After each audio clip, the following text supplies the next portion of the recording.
বান্দরবানের রুমা দুর্গম পাহাড়ে সেনাবাহিনীর অভিযানে কুকিচিন ন্যাশনাল আর্মির কমান্ডার সহ 2 জন নিহত হয়েছে।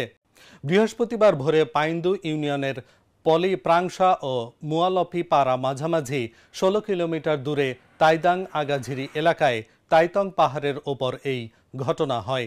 স্থানীয়রা জানান, বুধবার রাত থেকে কেএনএফ আস্তানায় অভিযান শুরু করে সেনাবাহিনীর সদস্যরা। ভোরে 4 রাউন্ড গুলির বিকট আওয়াজ শুনতে পান ওই এলাকার বাসিন্দারা। পরে সেখানে বন্দুকযুদ্ধে সেনাবাহিনীর গুলিতে কুকিচিন ন্যাশনাল ফ্রন্টের কমান্ডার সহ 2 জন নিহত হয়।